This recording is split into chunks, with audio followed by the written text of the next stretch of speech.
Assalamu alaikum wa rahmatullahi wa barakatuh.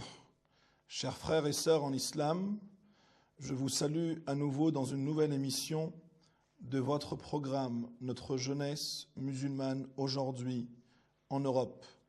Nous allons voir avec vous et parcourir un des thèmes les plus importants aujourd'hui que vit et subit la communauté musulmane en Europe, à savoir, vit-elle des contraintes liées à sa pratique quotidienne?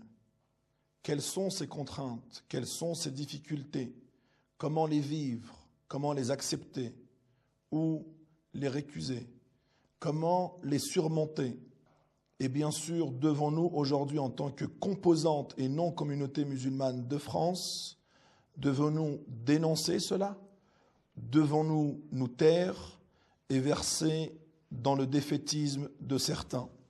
C'est ce que nous allons voir aujourd'hui avec nos invités qui nous feront un plaisir de nous donner un descriptif réel de la société dans laquelle nous vivons et nous avons décidé de vivre, d'évoluer et de construire avec nos concitoyens de confession musulmane et non musulmane, comment élaborer des plans, comment construire avec autrui main dans la main et comment trouver face à ces différentes contraintes et difficultés des pistes constructives et alternatives.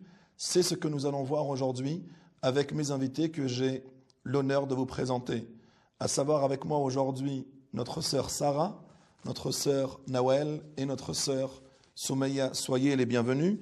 Et si l'on démarrait par vous, sœur Soumeya, en vous disant aujourd'hui une question très simple, très ouverte.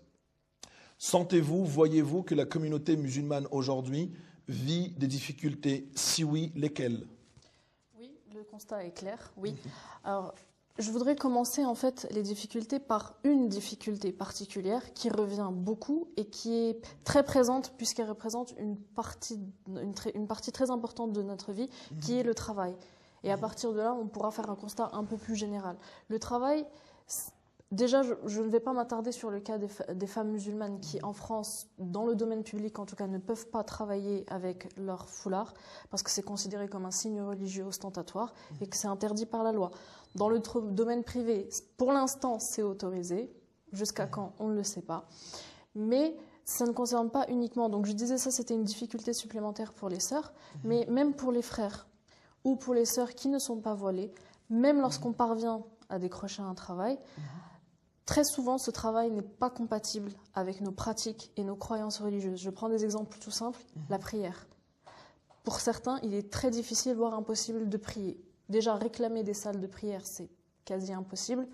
Trouver une alternative, il y en a qui travaillent dans des espaces ouverts qui ne peuvent pas se permettre de prier. Il y en a qui ont de la chance d'avoir un bureau où ils peuvent s'enfermer et prier. La prière du vendredi pour les frères qui ne peuvent pas se libérer le vendredi pour aller prier. Et par exemple, l'obligation de participer à des repas, à des rencontres professionnelles où l'alcool est servi, même s'ils n'en boivent pas. Voilà, c'est le genre de situation qui peut être très difficile pour un musulman parce que c'est une obligation professionnelle qu'il a. S'il refuse d'y aller, il peut avoir des conséquences sur son emploi. Et s'il y va, il n'est pas tranquille avec sa conscience. Et ça, ce problème d'incompatibilité, donc moi, c'est pour ça que je voulais prendre l'exemple du travail, parce que c'est ce qu'on rencontre, vu qu'on va tous les jours au travail, a priori. C'est le genre de difficultés qu'on croise tous les jours. Mais ce constat-là, on peut l'appliquer à d'autres domaines qui ne sont pas liés au travail, mais à des besoins qu'on a, et que c'est très difficile en fait de trouver une solution parce que les normes de ce pays ne collent pas avec ses besoins. Et l'exemple le plus marquant que j'ai, c'est par exemple la question des banques. Le fonctionnement de la totalité des banques en France, si j'ose dire. Banque et assurance. Banque et assurance, voilà, on va mettre les deux. N'est pas du tout conforme avec la vision islamique, le principe islamique. Le problème, c'est qu'on n'a pas le choix. Certaines assurances sont obligatoires. On est obligé d'avoir un compte bancaire. Si on veut envisager d'acheter, on est obligé d'aller emprunter à la banque. Et qui dit emprunter dit des taux derrière qui ne sont pas mesurés. Et donc, dans beaucoup d'aspects de notre vie, que ce soit professionnel ou non, on est confronté à des choix où c'est presque choisir entre la normalité du pays et nos principes religieux. Et ça, c'est très contraignant parfois. Très clair, très bien. Aussi d'autres pratiques ou d'autres choses que nous vivons aujourd'hui qui ne sont pas forcément en phase avec mes convictions et que je dois aujourd'hui vivre, subir, surmonter. Quelques exemples, Sarah? Tout d'abord, je pense, je voulais reprendre les principes du travail, c'est vrai, puisqu'on est confronté à ça au quotidien. Mais de manière plus simple, je ne pense pas forcément au travail, je pense simplement à l'école. Pas en tant qu'élève, en tant que parent, parfois aussi d'élèves et étudiants là-bas. Le problème des cantines, le problème des sorties scolaires aussi parfois organisées qui ne sont pas très bien encadrées, ou correctement encadrées du moins. Et lorsqu'on demande, la difficulté provient surtout du fait que lorsqu'on demande à ce que nos principes soient respectés, on nous fait passer pour ceux qui imposent une manière de vivre, alors qu'on n'impose pas une manière de vivre. Je pense que c'est plutôt qu'on peut vivre le fameux vivre ensemble en fait. On peut vivre ensemble en coordonnant toutes nos manières, différentes manières de vivre. Comment dire, obliger un enfant à manger de la viande, par exemple, à la cantine, je trouve que c'est eux qui nous contraignent à quelque chose de difficulté, et là, au quotidien.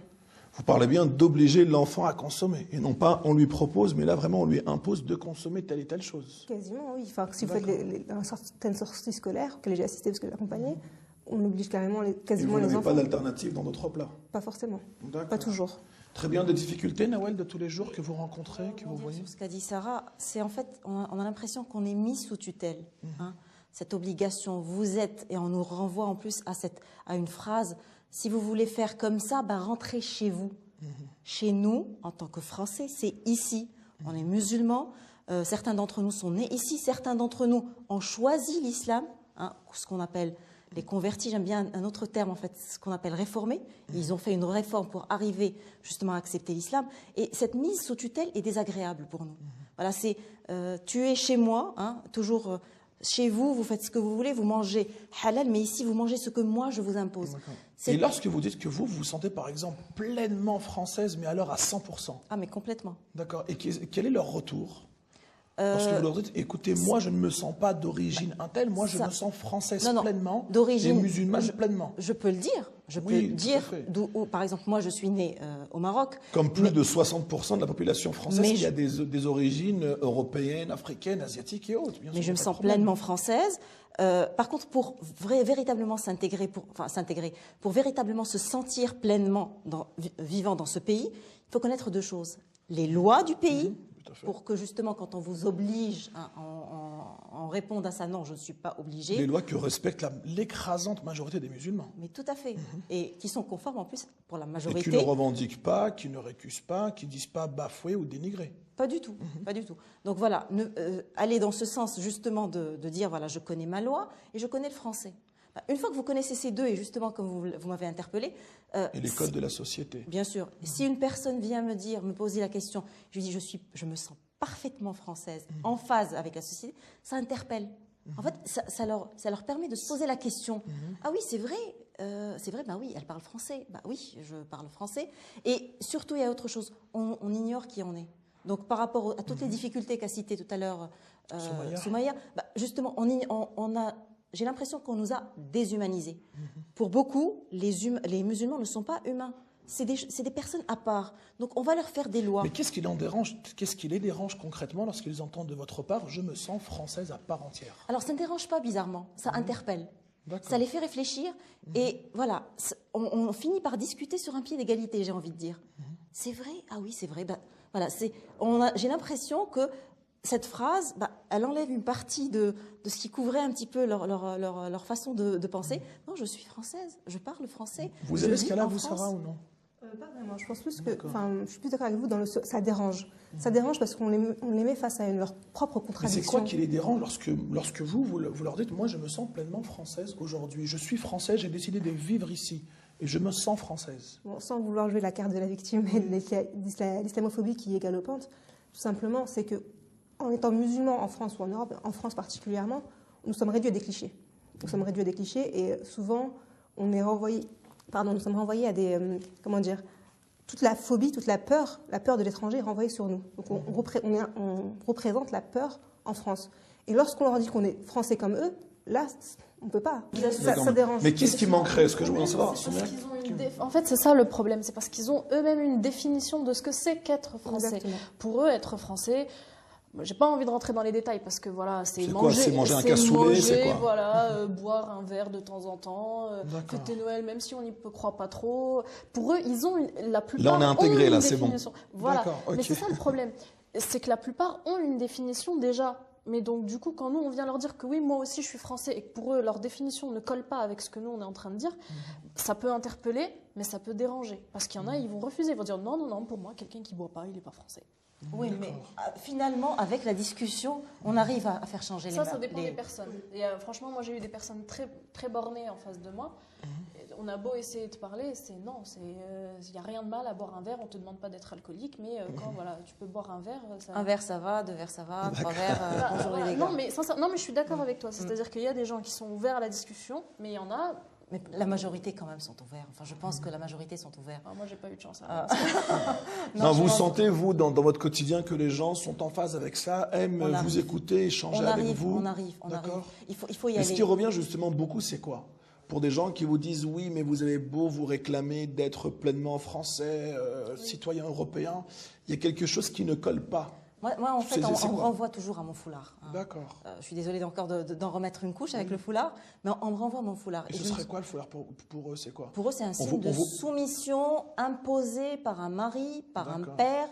Et quand on Et dit... vous leur dites que vous êtes ici avec eux à 50 bornes de chez vous, et il n'y a personne, et il n'y a que des femmes et des hommes, et votre mari n'est pas là du tout. Pour eux, ça ne passe pas? Si, je D'accord. vous assure que ça interpelle. J'avais une voisine, justement, alors ça, je vais vous raconter justement une histoire concrète.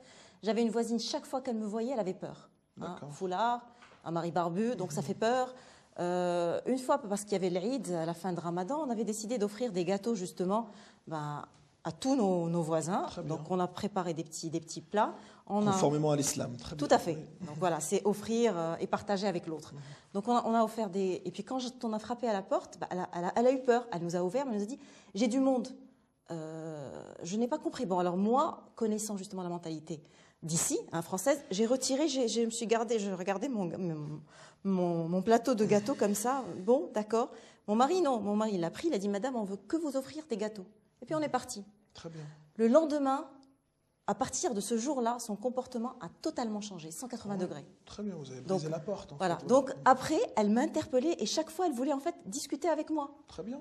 Et une fois justement, elle m'a carrément arrêtée. Je me souviens, j'avais des cours et j'étais pressée, j'avais le train à prendre. Et elle m'arrête. Je me suis dit non, il faut s'arrêter. Le cours peut attendre, je pourrai rattraper mon cours. Mais là, c'est important quand même. C'est une personne qui a eu tellement de clichés, justement, comme le disait très bien tout à l'heure Soumaïa, qu'il faut. Elle me dit, elle commence à rentrer dans la discussion. Elle me dit, oui, mais vous êtes soumises, vous les femmes.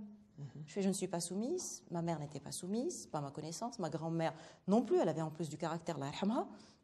Donc non, elle me dit oui, mais vous savez, on ne sait pas qui croire. Je fais, madame, comment ça qui croire? Vous envoyez des beaucoup comme moi à la télé, dans les médias? Et elle a dit, ah oui, c'est vrai. Donc par rapport à ça, j'ai vu un changement total, radical. On a communiqué par la suite, elle commençait à poser des questions. Donc ça je pense que les difficultés qu'on rencontre en fait au quotidien, c'est aussi dû à l'image qu'on donne. On a un terreau aussi, ça grandit dans un terreau où nous-mêmes, on est des acteurs et on a nourri ce terreau par des préjugés, par des clichés, avec en plus des loupes grossissantes sur chaque petite chose qui cloche dans une communauté. Je suis désolée, on n'est pas parfait et personne n'est parfait. Je crois qu'on n'a pas à nous demander d'être parfait non plus. On est censé s'améliorer tout le temps, alhamdoulilah, de se parfaire tout le temps, mais il faut aussi reconnaître ces petites défaillances. Autre difficulté rencontrée par vous ou par des amis, des proches, des sœurs, des frères, des voisins qui vous racontent un petit peu les difficultés qu'ils rencontrent au quotidien en tant que musulmans citoyens Une français. difficulté tout à l'heure, justement, je voudrais y revenir, Soumaïa l'a cité au début, la prière. La prière, c'est quand même un pilier de notre religion. Et le terme salat, Sila, en fait, ça veut dire lien. En fait, c'est un lien, 5 fois par jour. Dieu, subhanahu wa ta'ala, nous donne un rendez-vous pour se rapprocher de lui, pour justement reconnaître cette humilité. Justement, la prière, c'est aussi se prosterner en toute humilité et reconnaître notre appartenance envers Dieu. Et aussi, c'est des temps de rappel, de communication. tout à fait. Donc, ce pilier donc, qui est fondamental dans notre religion, justement, il y a un frère qui est converti à l'islam et qui a demandé tout simplement... Un aménagement. Il a demandé juste un endroit où faire la prière, même pas un aménagement. Vous savez, la prière, ça prend pas plus de 3 minutes, montre en main. Hein. On va pas faire Surat al-Baqarah. C'est une pause cigarette, en fait. Voilà. Oui, sauf que... Oui, pour certains, c'est une pause il cigarette, y a une des pause bienfaits, toilette, ou une pause... Alors, voilà. la cigarette, tout le monde va être d'accord pour dire qu'il y a beaucoup de choses négatives, alors que la prière, franchement, on est là aussi pour attester que ça nous fait un bien fou. Ça nous fait un bien fou, mais aussi ça fait un bien fou aux gens qui nous entourent, musulmans ou pas. Parce que ce rappel, justement, il va nous permettre de nous améliorer dans nos contacts avec les gens. Donc, par rapport, justement, je reviens sur ce frère, justement, qui a demandé juste un endroit où prier. Il travaille dans une boîte, un endroit, vous savez, c'est juste un endroit où, de la longueur de la taille d'un humain pour pouvoir poser sa tête et justement retrouver justement cette spiritualité 5 fois par jour. Ça lui a été interdit. Et il a demandé, est-ce que je peux le faire finalement dans des toilettes? La fois où je l'ai entendu, ça m'a choqué. Voilà, être réduit quand même à aller faire la prière dans les toilettes, c'est quelque chose qui est violent. Et par rapport, alors je voudrais revenir aussi sur un fait et une caractéristique des Français, ils n'aiment pas l'injustice. Ça, c'est vrai. Il faut reconnaître que les Français, les Occidentaux en général, n'aiment pas l'injustice. Ça, c'est une injustice. C'est juste quelques moments. Et en plus, c'est combien de fois? 2 fois, c'est Dohr. Oui, généralement, si on est du matin, on va peut-être avoir éventuellement Dohr, et si on est du soir, on aura la Asr, voilà. Et en plus, avec la facilitation dans notre religion qui nous permet de faire Dohr et Asr en même temps. Tout à fait. Donc, on a cette possibilité. C'est juste que, voilà, il ne faut pas encore nous mettre des bâtons dans les roues. On a juste envie de vivre pleinement, français pleinement. D'accord, ces gens qui vous disent ça, est-ce qu'ils vous disent éventuellement, est-ce qu'ils ont trouvé un terrain d'entente, de construction, de confiance mutuelle avec leurs employeurs afin de trouver un terrain d'entente, d'aménagement, pas de lieu de prière, mais d'aménagement de temps? Je m'absente par exemple, je vais prier 3 fois par jour. Cela va prendre de mon temps 15 minutes, sous réserve que je puisse réduire mon temps de pause, par exemple déjeuner. Et au lieu de prendre 45 minutes, je ne prendrai qu'une demi-heure. Et je respecterai cela. Face à cela, est-ce que nos employeurs peuvent nous dire « Ok, si c'est comme ça, nous vous l'accordons ou non ?» Il y a certains qui le disent. Honnêtement, il y a certains qui le disent. Il ne faut pas voir que les épines dans la rose. Hein. Non, il y a certains qui disent « Oui, on peut vous aider à aménager. » Surtout, et là je vais revenir, lorsque la personne est compétente. Oui, quand on a en face une personne compétente... Qu'on a envie de garder, surtout. Voilà, qui a quand même montré un parcours, et ça c'est très important, un parcours le long de son travail, son parcours a été stable, c'était quelqu'un de correct. D'ailleurs, je connais une femme médecin qui est chef de service, et elle arrive quand même à travailler, à rentrer dans son service avec son foulard. Donc ça, c'est aussi important à mettre, mais elle est très compétente. Très bien. Compétence, loyauté, fidélité, sincérité, c'est ce que nous allons voir juste après une courte pause et nous revenons. Restez avec nous, chers amis téléspectateurs, nous revenons tout de suite. Merci.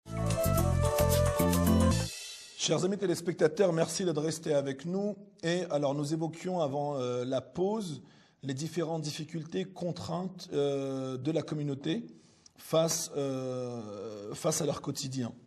Donc, on était justement à citer quelques exemples, et vous vouliez dire avant la pause une chose intéressante qui était... En fait, il n'y a pas de règle. C'est-à-dire que dans la société française, on peut voir du très bon comme du très mauvais. C'est-à-dire que moi, j'ai des exemples de personnes qui, au cours d'un stage, leur employeur était venu de lui-même leur dire « Ah, tu pries, je ne savais pas que tu pries, je peux t'aménager un espace de travail, etc. » Donc, on a ce genre d'exemple qui est très positif, mais d'un côté, on a un exemple qui est à l'opposé et qui est très négatif, où les gens vont se permettre d'interdire des choses qui ne sont pas interdites par la loi, parce que ça ne leur plaît pas. On va dire que, voilà, par exemple, quand il y a eu la loi qui interdisait de porter le foulard, en tout cas pour les étudiants dans les établissements scolaires publics jusqu'à la fin du lycée, il y a certaines mères d'élèves qui ont voulu participer à des sorties scolaires. On les a réclamées, on a réclamé de l'aide, on a réclamé la présence de parents. Et pourtant, lorsque ces mères qui étaient voilées se sont présentées, on leur a dit non, la loi l'interdit.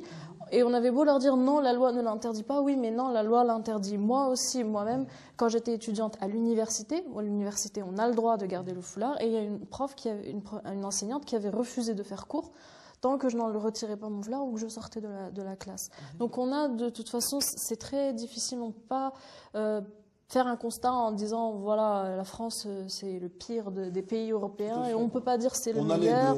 Voilà, on a des deux. C'est vrai qu'au niveau politique et médiatique, la tendance reste assez négative. Tout à fait. Mais après, au niveau de la société, ça dépend vraiment des gens. Il y a des personnes qui vont presque faire fi de la loi et s'arranger pour vous faire plaisir, parce que ça ne les dérange absolument. C'est quoi le problème? C'est de la méfiance, c'est de la peur qui s'installe, c'est quoi? Il y a de tout.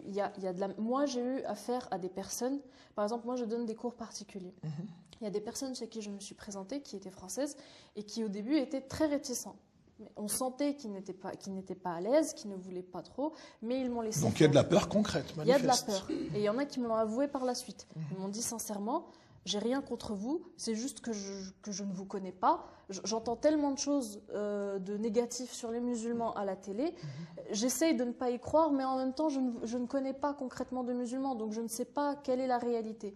Et ce qui est bien, c'est que ces personnes-là vont faire l'effort de vous laisser entrer chez eux, de faire votre travail, et quand ils vont se rendre compte que vous êtes un être humain normal, et que vous avez des compétences, que vous êtes très compétent, surtout quand ils voient les notes de leurs enfants augmenter, tous leurs doutes vont partir. Il y a des personnes qui ont une méfiance, et eux, par contre, ne vont pas prendre sur eux et vous laisser une chance, justement, de prouver le contraire. Ils vont vous dire non, je ne veux pas. Et il y en a, par contre, c'est du rejet total, ils ne veulent pas. Moi, j'ai fréquenté des personnes pendant des mois, voire des années, on était dans les mêmes classes, donc ils savaient très bien qui j'étais, on s'entendait assez bien au quotidien, mais quand on abordait la question de la religion, ils n'hésitaient pas à me dire non, mais de toute façon, moi, je trouve ça stupide. Vous empêchez de manger du porc ou de boire du vin, t'auras beau dire, je trouverais ça stupide. Je t'aime bien, toi, mais je trouve ta religion stupide. Donc, bon, il y a des personnes qui ne changeront pas d'avis, qui ont une...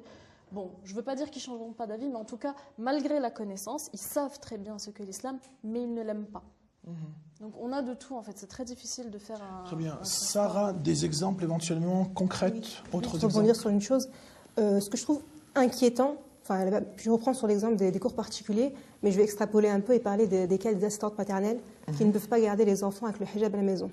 Et souvent, lorsqu'elles déposent un dossier, bien sûr, il y a ce médiateur qui va leur dire non, vous allez avoir des problèmes avec les parents. Ce que je trouve alors qu'elles veulent exercer chez elles. Alors qu'elles veulent exercer chez elles. Non, le plus inquiétant là-dedans, c'est que ces personnes qui ne sont que médiatrices, finalement, prennent une décision à la place des parents.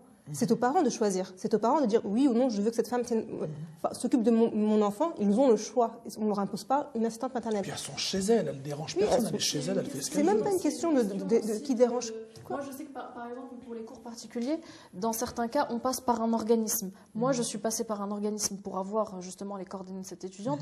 La personne à qui je me suis adressée ne m'a rien dit. Mais j'ai des amis qui ont contacter un autre organisme ou le même mais basé ailleurs, qui eux vont vous dire nous on a eu des problèmes avec des filles qui avaient un foulard, ça salit entre guillemets notre réputation et nos services d'envoyer ce genre de filles, on ne veut pas avoir de problème. Il y en a qui vont laisser faire, ils vont se dire vous vous débrouillez avec les parents, d'autres voilà, ils ont entre guillemets l'image de leur entreprise, ce que je peux comprendre comme sentiment. Mais c'est injuste. Je ne le défends pas. C'est de la discrimination. Donc je suis d'accord. Mais bon, après, on est dans un monde où les entreprises, elles se mangent pour pouvoir avoir... c'est pour eux, ce qui compte, c'est le bénéfice, c'est l'image. Ils ne sont pas là pour faire de l'humanitaire ou quoi que ce soit.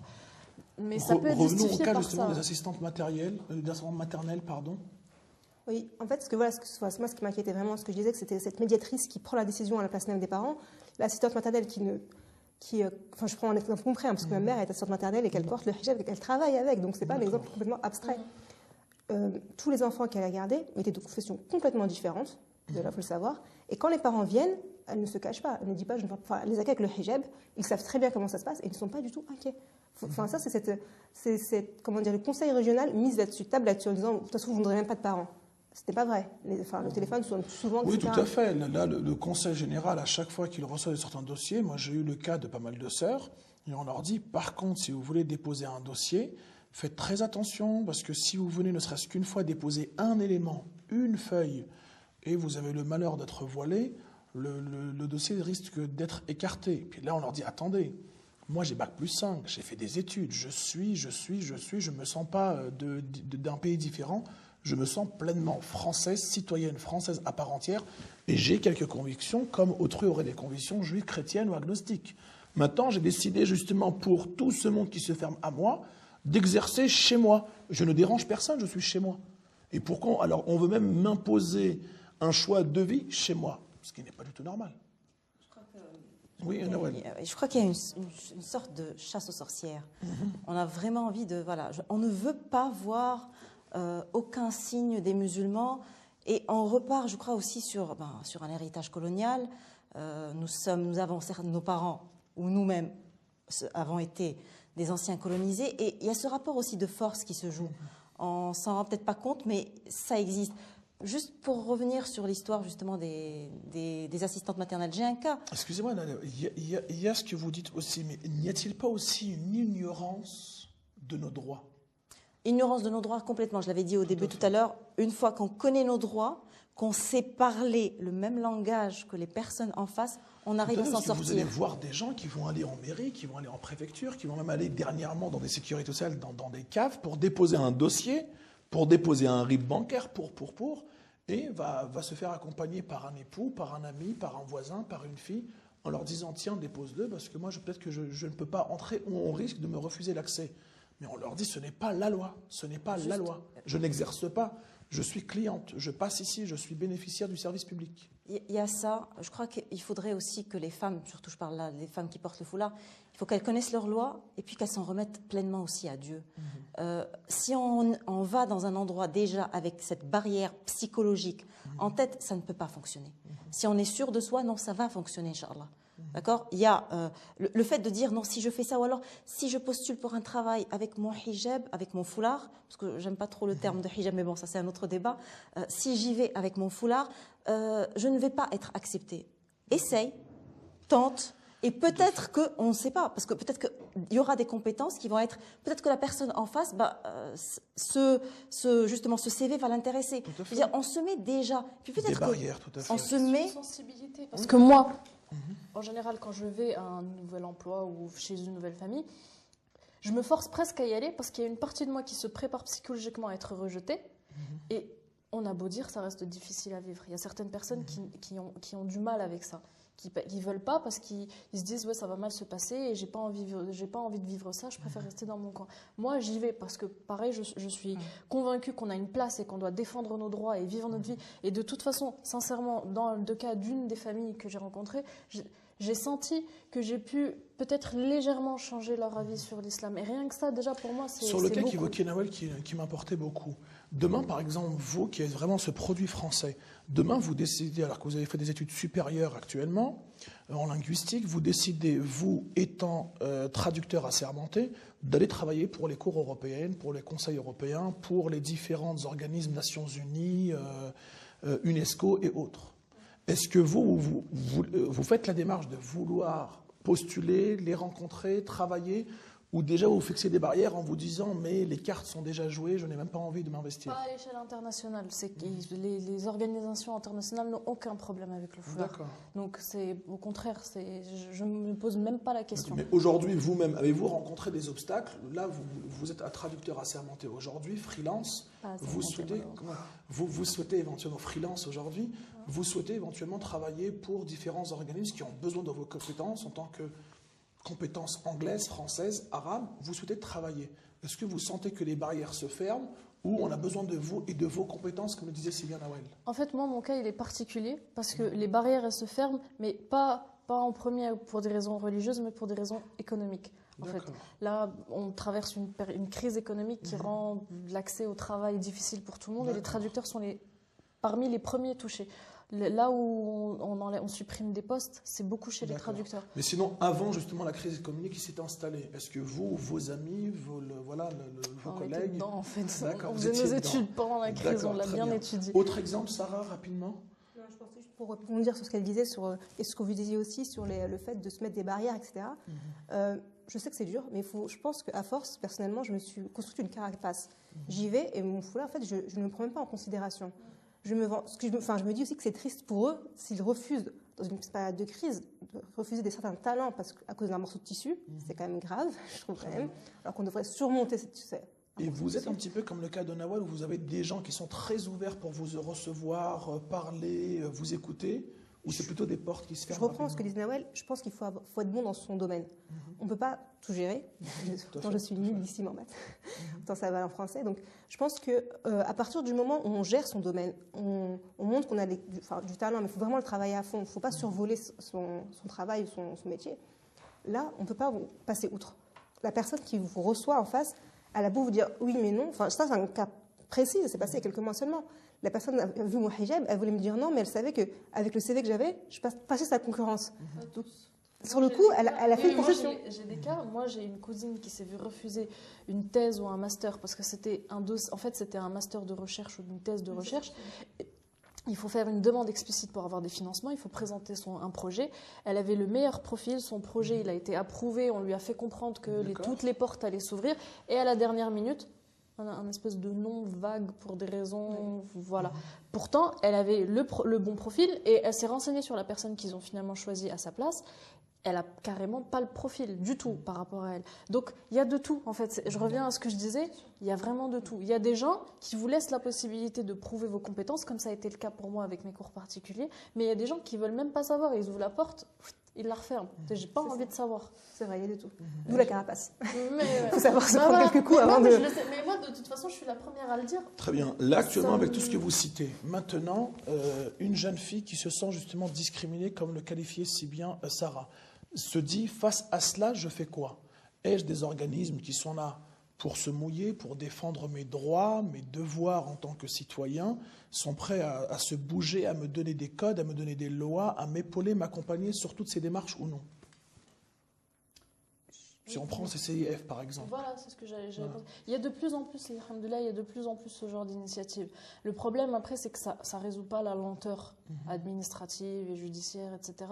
Et après, moi, j'ai discuté avec certaines personnes, et malheureusement, c'est un constat qu'on fait. Souvent, quand on vient réclamer nos droits, c'est après que la loi nous tombe dessus. Là, par exemple, quand il y a eu déjà la question du foulard, il me semble qu'elle était venue du cas d'une fille qui avait justement défendu ses droits et qui avait obtenu justice. Donc le gouvernement a dit « Ah d'accord, la justice est avec toi, et ben on va faire en sorte que la justice ne puisse plus être avec toi. » Et dans le domaine de Babylou, d'accord. Et voilà, donc... Mais que faire justement? Maintenant la question est que faire? Devons-nous aujourd'hui verser un petit peu dans ce défaitisme en disant on ne peut pas faire grand-chose et nos représentants ne se bougent pas énormément pour nous? Puis-je éventuellement évoquer ma cause et des gens sont prêts aujourd'hui à se mobiliser conformément justement aux lois du pays afin de se bouger et afin que je puisse obtenir gain de cause, ou on sent des obstacles aussi chez nous? Je crois que les obstacles existent chez nous, et puis j'ai l'impression qu'on n'est pas assez unis. Hein. On a comité je ne sais quoi, je ne vais pas citer de nom, institution de je ne sais quoi. Oui. Chacun va voir déjà l'islam à sa manière un petit peu, et on n'est pas dans l'union. On n'est pas justement dans le pilier principal. Le pilier principal de notre religion, c'est la prière. Et on est censé regarder vers une même direction, un même but. Et on est censé être unis derrière un imam. Déjà ça, si on prend des enseignements par rapport de notre prière, on pourrait faire du bien pour la communauté et surtout pour les femmes qui pleurent des larmes de sang. Parce que on a beau dire, la femme souffre plus que l'homme. Un homme, même s'il est typé, on va dire, maghrébin, il met un costume cravate et puis, même si c'est difficile, ça reste difficile aussi, le marché du travail pour lui, pour des raisons de nom, pour des raisons de localisation géographique, d'habitation. Mais la femme, j'ai l'impression qu'elle vit triplement ça, surtout si elle porte un signe. Voilà, je suis musulmane, je suis fière de l'être, je suis aussi française et fière de l'être. On a envie de vivre ici. En même temps, est-ce qu'on l'a choisi? Des fois oui, des fois non. Mais on vit ici, on vit pleinement notre France, j'ai envie de dire notre islamité, et puis aussi le fait d'être pleinement français. Maintenant, est-ce qu'on a des structures qui nous défendent? La structure là que vous avez évoquée tout à l'heure, c'est le CCIF. Mais ça reste petit, je veux dire, à l'échelle nationale. C'est pas des lois. Les lois, c'est des machines. Hein. On a des lois qui se forment au gouvernement, qui passent avec, en plus, et ce qui est bizarre aussi, c'est la loi, alors elle est soit supportée par les médias, soit l'accompagne. Je vais vous revenir, on va faire un petit retour dans le passé. En 2004, La loi 2004 qui a interdit le port des signes religieux, je mets religieux entre guillemets, surtout qui ciblait surtout les femmes portant le foulard, bah juste avant, pendant 1 an, on nous a sorti des histoires d'Afghanistan, des femmes qui étaient lapidées en Afghanistan. Bah, c'est normal, c'est choquant. Et par rapport à ça, on a vraiment insisté sur ça. Et ensuite, il y a eu la proposition de loi. Et ensuite, on met islam. Et ensuite, voilà. Et ce qui fait que quand on fait des sondages, même, alors, ils sont orientés, certes, mais quand on s'amuse à faire des sondages, parce que bien sûr, nos politiques suivent la masse, mais le sondage, finalement, bah oui, il a quoi dans sa tête, le français moyen? Il a islam égale lapidation des femmes, section de bras, c'est ça. Et donc islam, donc foulard. On veut mettre aussi avec une loupe grossissante, avec un microscope électronique grossissant, on va mettre l'accent sur quoi? Sur la femme que son mari l'oblige à porter le foulard. Oui, j'aimerais bien que vous alliez voir aussi les femmes dont les maris obligent de retirer le foulard. Ça serait intéressant de voir aussi leur calvaire. Tout à fait. Très bien, Nawel. Très d'accord avec ce que vous dites. C'est très clair, très précis. Maintenant, aujourd'hui, que faire pour ceux qui nous écoutent, ceux qui nous suivent à travers le monde et singulièrement en France, ceux qui subissent tous ces désagréments? C'est le moins qu'on puisse dire. Que faire aujourd'hui concrètement? Avec qui? Comment? C'est ce que nous avons besoin de savoir aujourd'hui. Et alors, oui, nous enchaînons, donc je vous écoute. Donc oui, la première des choses à savoir, je crois que c'est lutter contre l'ignorance. Très bien. Contre l'ignorance des lois. Lorsque je vais, par exemple, retrouver des femmes, elles me disent « on m'a empêché de faire une sortie scolaire », alors que la loi n'est pas encore véritablement claire, définie. Donc non. Elle se prépare, à vrai dire, on y vient. Elle se prépare dans les coulisses clairement, actuellement. on leur demande... Excusez-moi, on va juste faire une courte pause. Chers amis téléspectateurs, une courte pause et nous revenons vers vous afin d'évoquer les possibilités que devons-nous faire aujourd'hui concrètement face à toutes ces inégalités. Merci de rester avec nous. Chers amis téléspectateurs, merci d'être restés avec nous. Et avant la pause, nous évoquions les cas concrets d'application à avoir aujourd'hui en France pour ceux qui nous suivent et nous écoutent si fidèlement. Nawel? Oui, alors moi ce que j'ai envie de dire, que je crois qu'on devrait se baser déjà sur l'enfance, l'éducation de nos enfants, pour leur donner justement une certaine ambition à être indépendants et autonomes plus tard. On a toujours tendance à dire la fonction publique et de dire j'ai été refusé, refoulé par la fonction publique parce que justement je suis j'ai un nom à consonance maghrébine, je porte le foulard. Donc tout ça on peut très bien l'éviter lorsqu'on est installé à son propre compte. Donc et développer justement cette envie, cette ambition chez nos enfants à avoir leur propre entreprise.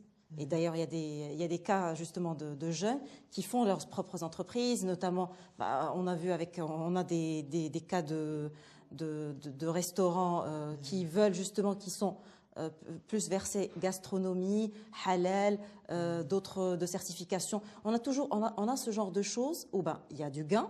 On est bien d'accord, on ne rend pas un service gratuitement, c'est clair, mais en même temps, voilà, c'est un gain halal pour la personne déjà. Donc voilà, puisque c'est son entreprise à elle, elle a ses conditions à elle, et puis après, elle développe aussi, et elle peut aussi faire travailler aussi des personnes qui sont en plus dans cette recherche de faire sa prière quotidienne, de porter son foulard en toute liberté et pas du tout dans l'obligation. Vous êtes d'accord avec ça, Sarah, ou non? Tout à fait. Je voudrais revenir sur l'éducation des enfants et sur le fait de leur apprendre à se lancer.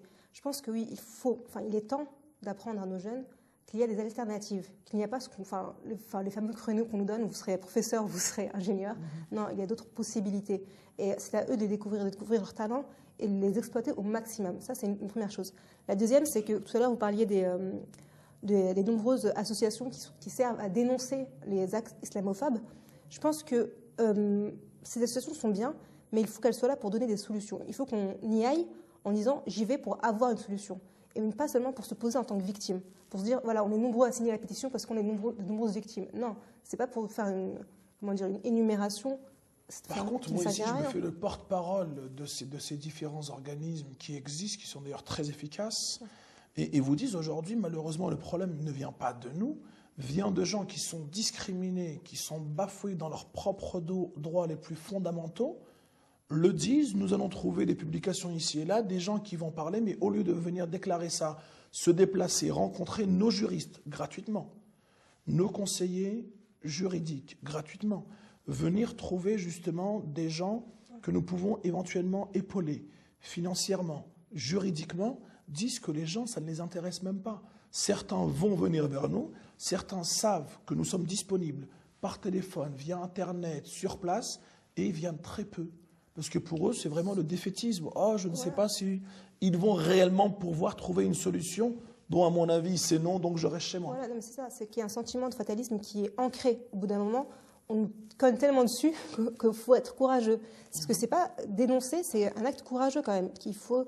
C'est dénoncer et surtout aller jusqu'au bout. Voilà, aller jusqu'au bout, comme disait tout à l'heure Frère Soumeya, il me semble, c'est très long. Il faut avoir de l'endurance. Ce n'est pas une chose qu'on dit, bon, je vais dénoncer aujourd'hui, demain j'aurai une solution. Il faut se dire qu'il faut tenir sur du long terme. Ça, tout le monde n'a pas forcément la carrure pour. C'est psychologiquement, si on vient de subir une discrimination, on est déjà très affaibli.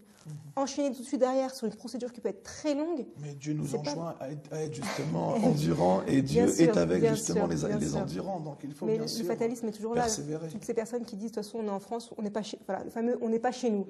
Si, on est chez nous. Enfin, il faut le dire, on est chez nous.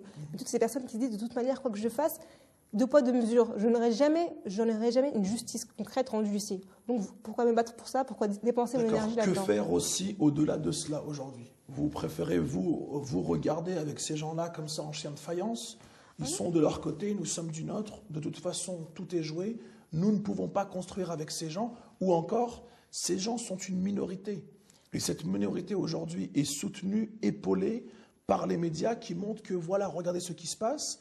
On va montrer aussi quelques manifestants, quelques personnes qui sont contre, mais on va oublier aussi beaucoup de concitoyens et surtout, je dirais bien, beaucoup de chrétiens pratiquants qui vont venir soutenir des musulmans dans leurs droits, dans leurs devoirs, en leur disant « nous sommes avec vous, nous vous soutenons dans votre combat, qui est un combat légitime », eux, on n'en parle pas du tout. Non, moi, tout à l'heure, Nawel le disait très bien, il y a un problème d'union. On n'est pas assez unis. Chez les musulmans, on parle. Chez les musulmans, bien sûr. On n'est pas assez unis, mais ça pose... Enfin, c'est facile de faire le constat, on n'est pas assez unis. Mais moi, je suis optimiste. Donc, je pense que c'est en devenir. Ça se construit. On disait tout à l'heure, on parlait de construction. Oui, ça se construit. On ne peut pas demander du jour au lendemain un château. Il faut commencer par poser les premières pierres. On est en train de le faire. C'est peut-être plus dur pour les premières générations, justement, celles qui sont nées ici. Leurs parents sont nés au pays. Elles sont nées ici. Il faut qu'elles construisent une nouvelle vision des choses, un nouveau mode de vie, en fait. C'est vrai que c'est dur, mais je pense que on commence à avoir quand même une certaine majorité silencieuse jusqu'à présent, certes, mais elle est là, elle est présente. Je pense que le constat est celui-là pour commencer. La majorité est là, elle est silencieuse pour le moment, elle commence tout doucement à prendre la parole. Il faut, je pense aussi, ne pas se précipiter non plus, pour dire nous sommes là pour être là. Non. D'accord, on en Soumeya avec Nawel sur les solutions qu'elle donne. Aujourd'hui, si nous sommes face à ces différents obstacles, eh bien, écoutez, on peut devenir autant entrepreneur, on peut ouvrir nos sandwicheries, nos pizzerias, nos restaurants, nos propres sociétés. Vous êtes d'accord avec ça ou non? Moi, je suis d'accord, mais par contre, je tiens à préciser, moi, je ne prône pas une solution. Je sais qu'il en faut plusieurs et en même temps. Parce que si par exemple, on investit le secteur privé, qu'on crée nos propres écoles, nos propres mosquées, nos propres... etc., on va s'isoler de la société française. Du monde, tout à fait. Si on ne le fait pas et qu'on continue à vivre dans la société française sans penser à répondre à nos propres besoins, ça va être une lutte constante et ça va être fatigant. Il y en a qui vont préférer plier bagages et partir, se dire pourquoi je vais m'acharner à vivre dans un pays qui n'a pas envie de moi. Et je pense qu'il faut faire ce double travail, je dirais même triple travail. Investir dans le secteur privé pour pouvoir avoir, entre guillemets, la vie plus facile et pouvoir, en tout cas, dans le cas en tout cas des banques, vivre de manière plus lucide. Mais vous ne pouvez pas dire aujourd'hui à 5 millions de musulmans, allez, la solution est ouvrez vos entreprises privées, le problème est réglé. Non, mais je sais que dans tous les cas, ce travail-là, c'est quelque chose qui va prendre du temps. Parce qu'il y a des salariés, des fonctionnaires, des ouvriers dans les chantiers, dans plein de choses. Ils ne peuvent pas se dire, si moi, on ne me donne pas mon droit à une viande halal, si mes enfants ne leur donnent pas éventuellement accès à des plats alternatifs, pour ne pas dire halal, parce que les musulmans ne demandent pas des plats halal au quotidien à la cantine, mais demandent justement des alternatives dans les plats quotidiens. Donc comment éventuellement trouver des alternatives qui sont bons pour nous et pour les gens, nos concitoyens de confession non musulmane. C'est pour ça que moi je dis qu'il y a trois Il faut agir sur 3 domaines. Le premier, répondre à nos besoins, nous prendre en main, créer des structures qui nous sont propres et qui répondent à nos besoins. En faisant ça, on va créer des emplois, on va régler le problème de certaines filles musulmanes avec le foulard et des personnes qui veulent prier, d'une part. D'autre part, il faut que ces organismes qui sont là pour défendre nos droits, comme le CCIF, continuent d'exister, se renforcent et qu'on continue à se battre sur le plan judiciaire. Parce qu'il ne faut pas, comme je dis, il ne faut pas s'attarder sur l'aspect privé, sinon on va s'isoler. Donc il faut continuer à combattre cette injustice, parce que le but, c'est quand même, Inch'Allah, dans un avenir proche ou lointain, faire en sorte que finalement la France nous accepte tel qu'on est.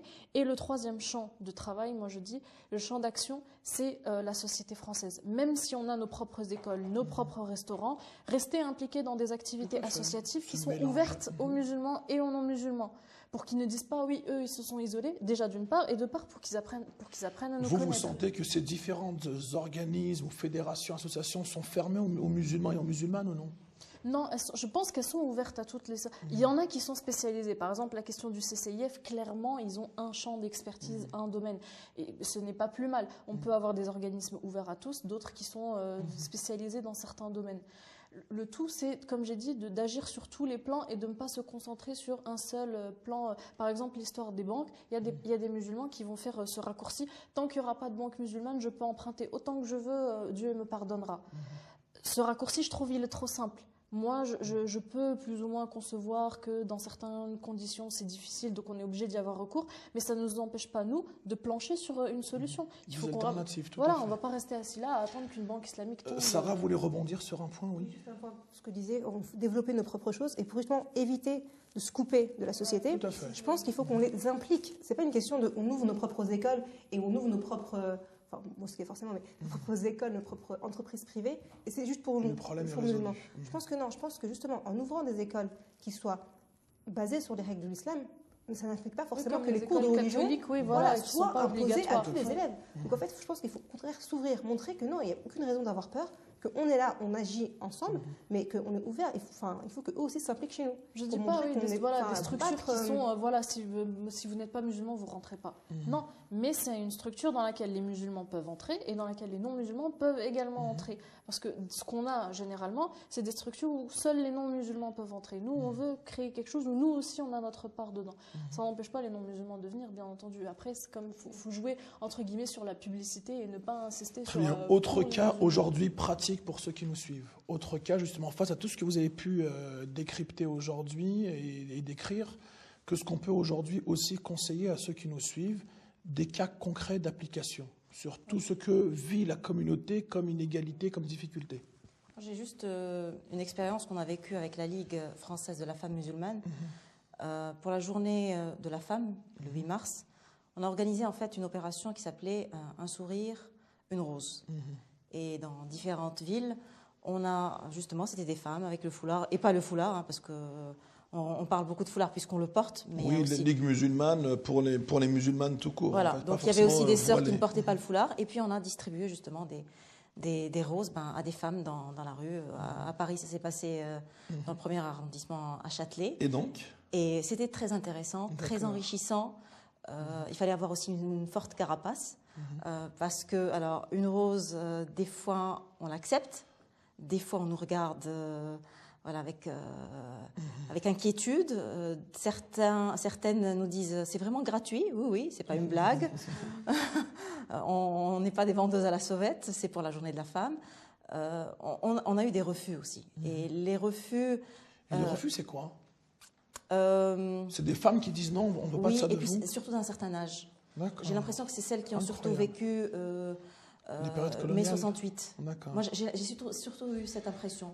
Puis il y en avait d'autres aussi, et quand elles voyaient justement un refus, d'autres personnes, de femmes qui avaient 60 ans, elles nous disaient, ne faites pas attention à elles, elles prenaient les roses, elles nous souriaient, d'autres nous faisaient carrément la bise, elles étaient vraiment contentes de ça, et elles nous ont demandé, quand est-ce que vous revenez, et les jeunes qui ont entre 20 et 40 ans En général, ça passait. Ça passait. En général, ça 50, passait. 60 oui, et encore, on a eu des femmes, non, elles nous souriaient, elles nous faisaient la bise, merci. Et vous revenez, vous serez là l'année prochaine encore. Et plus de 60 c'est les plus difficiles, oui, non, les plus âgés, c'est ça. En même temps, on a eu à la fin, alors on portait des écharpes avec la Ligue française de la femme musulmane, et on était là en train de faire le débriefing, et pour se dire au revoir. Et puis, chacune, bien sûr, devait vaquer à ses occupations. Et je vous assure qu'on a eu un couple qui venait, je crois, de Champagne-Ardenne, qui était venu voir leur fille à Paris. Et on a eu une discussion, ils nous ont interpellés. Alors, on s'est retrouvés 2 groupes, parce que la femme et l'homme, chacun avait ses questions. Je me suis retrouvée donc avec le groupe, il y avait la femme, elle me disait, écoutez, moi je suis raciste. Et nous, on lui disait non, puisque vous nous parlez. Oui, non, non. Et sa manière, au fait, aussi de poser des questions était très intéressante et très intelligente. Parce qu'elle me disait, et comme ça, avec le doigt comme ça, je suis désolée, mais je risque de vous blesser. Non, non, dites-nous, on est là pour écouter. On a eu, en gros, 2 heures d'échange, mais très intéressant. Très bien. Très enrichissant. Et je me souviens que le mari, en partant, il nous a dit, vous devriez faire ça. Ce que vous faites. Alors, le mari est complètement athée, il nous l'a dit, il nous dit, je ne crois en aucune religion. La femme, elle, est catholique, mais bon, pas pratiquante. On a eu des questions, alors... Qu'allez-vous dire aux gens, aux jeunes, justement, aujourd'hui, qui nous suivent, et vont vous dire, oui, mais moi, lorsque je souhaite parler avec autrui, je sens qu'il y a déjà un fossé, une barrière. Donc, dois-je engager le dialogue, le débat avec ces gens, ou dois-je les esquiver, tout simplement? Alors, ça, concrètement, je l'ai vécu aussi. La première chose, c'est ce qu'a dit le prophète alayhi salatu wassalam. Un sourire offert à ton prochain est une aumône. C'est tout, ça éclaire votre visage, ça vous fait du bien intérieurement parce qu'il y a aussi des enzymes qui se dégagent et ça fait du bien aussi à la personne en face. Je voudrais juste parler de quelque chose qui s'est véritablement passé. Juste une chose, que ça me tracasse et je risque de l'oublier. Ça, on va dire ce dénigrement, ce refus, ce rejet d'autrui est plus ancré chez les femmes non musulmanes, on va dire, ou chez les hommes? Non, non, de toutes les manières, nous, on s'adressait aux femmes. Non, mais on va dire dans notre quotidien aujourd'hui, chez les femmes, parce qu'elles nous renvoient en fait à cette image de vous êtes soumise. Et les hommes sont comment avec vous? Très honnêtement, moi je trouve respectueux. Honnêtement, différentes tranches d'âge. Oui, respectueux. C'est très très rare quand on rencontre des personnes qui sont dans le dénigrement ou dans des fois la moquerie, on pense, mais on ne sait même pas sur quoi ils se moquent, un foulard, des chaussures. Mais honnêtement, moi je trouve que c'est respectueux, et surtout les jeunes. Avec les jeunes, ça se passe très bien. Je veux dire, à la trentaine, on n'a aucun problème, je sais pas.